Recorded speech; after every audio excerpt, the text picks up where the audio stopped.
வேறு எலியாஸ் வீரபாண்டியப்பட்டினம். நாங்கள் இப்போ 11 மணிக்கு கடலுக்கு போவோம். போயிட்டு காலையில் 7 மணிக்கு வருவோம். கடலுக்கு போன சடைக்கு ஒரு பாயிண்டில் ஒரு 2 பாக்ஸ் வைப்போம். அடுத்து இன்னொரு பாயிண்டில் ஒரு 2 பாக்ஸ் வைப்போம். அடுத்து இன்னொரு பாயிண்டில் ஒரு 2 பாக்ஸ் வைப்போம். நான் 10 மணிக்கு போகிறோம். நைட்டு 10 மணிக்கு போகிறோம். போயிட்டு அங்கே இடத்துல 2 பாக்ஸ் வைக்கிறோம், இங்கே இடத்துல 2 பாக்ஸ் வைக்கிறோம், இங்கே இடத்துல 2 பாக்ஸ் வைக்கிறோம்.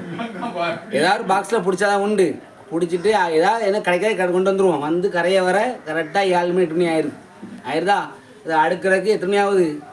சாயங்காலம் 4 மணி ஆகுது. 4 மணி 10 மணிக்கு போயிட்டு சாயங்காலம் 4 மணி தான் வேலை முடியுது.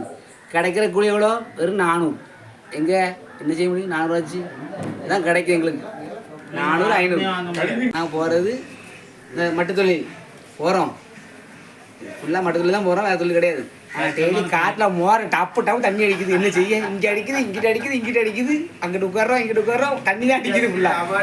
கஷ்டப்பட்டு தான் வாழ்கிறோம். என்ன செய்ய? எங்கள் தொழிலே இதான், எங்கள் தொழில் இதான். இந்த வீடியோ பிடிச்சிருந்தா லைக் பண்ணுங்கள், ஷேர் பண்ணுங்கள், கமெண்ட் பண்ணுங்கள். நம்ம நீர்ப்பறவை மீனவனை சப்ஸ்கிரைப் பண்ணுங்கள்.